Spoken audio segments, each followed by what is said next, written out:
आने जाने में व्हीकल वालों को परेशानी का सामना करना पड़ता है और उसमें एक्सीडेंट भी अक्सर होते हैं। और नरला में किसी क्षेत्र में चले जाओ, हर रोड पर गड्ढे हैं।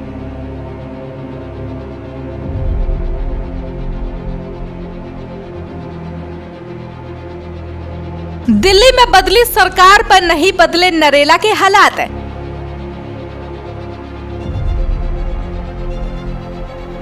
नरेला की टूटी सड़कें कर रही है हादसे का इंतजार।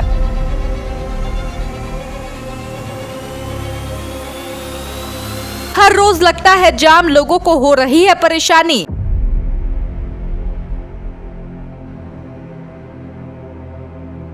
आखिर कब निकलेगा परेशानी का समाधान? दिल्ली में इस बार सरकार तो बदल गई, लेकिन नरेला के हालात में कोई भी सुधार नहीं दिखा। कहने को यहाँ के विधायक भी बीजेपी के हैं, लेकिन सड़कों का हाल देख के लगता है कि नरेला की किसी को परवाह नहीं है। जगह जगह बने गड्ढों ने लोगों की मुश्किलें बढ़ा दी है। हर दिन सड़क पे जाम लगना अब नरेला की पहचान बन गया है। PWD की लापरवाही साफ झलकती है कि न सड़कों की मरम्मत हो रही है और न ही सफाई का कोई इंतजाम। सरकार ने सड़कों को सुधारने के कई दावे किए थे, लेकिन जमीनी स्तर पे ईंट तक नहीं हिली। इन गड्ढों की वजह से नरेला के लोगों के साथ साथ बाहर से आने जाने वाले लोगों को भी परेशानी हो रही है। हर दिन गाड़ियां जाम में फंसती है, कई बार वाहनों को नुकसान पहुंचता है और हादसे भी बढ़ रहे हैं।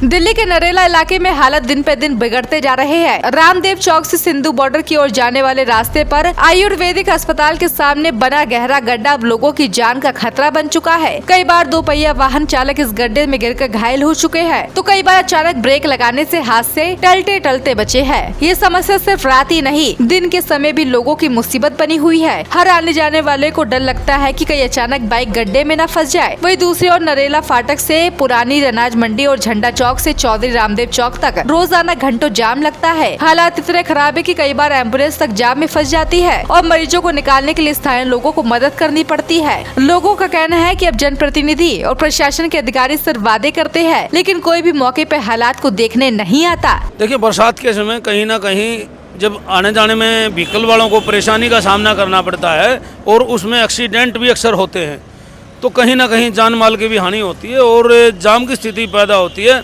इससे कहीं ना कहीं पर्यावरण भी खराब होता है। तो सरकार ने इस ओर ध्यान देना चाहिए और विशेषकर दिल्ली की पहली विधानसभा होने के कारण सेक्टर हमेशा पिछड़ा हुआ रहा है। और अधिकारी क्या, मैं तो CM को भी कहता हूँ, नई जो रेखा गुप्ता जी आई है उनसे भी बहुत उम्मीद की लोगों ने और बड़े चाव के साथ लोगों ने जनप्रतिनिधि भारतीय जनता पार्टी का भी चुना है। इसीलिए मैं सरकार से मांग करता हूं कि हमारे नरला विधानसभा क्षेत्र का उद्धार किया जाए। जो रामदेव चौक से लेकर के मंडी तक जाओ, गड्ढे ही गड्ढे हैं। जो हमारे विधायक हैं वो काम जो जीत कर आए हैं, ये पीछे किए गए कार्य के ऊपर ही जीत के आए हैं। जनता को उम्मीद है कि कुछ करेंगे। रोडों पर गड्ढे बहुत हैं, विधायक से निवेदन है कि इसको गड्ढे को भरवाएं। और नरला में किसी क्षेत्र में चले जाओ, हर रोड पर गड्ढे हैं और गड्ढे का भरने का जो ठेकी लगी थी वो ठेकी सब उतर चुकी है। अगर उसमें नरला में रोड जो है बिल्कुल दयनीय स्थिति में है।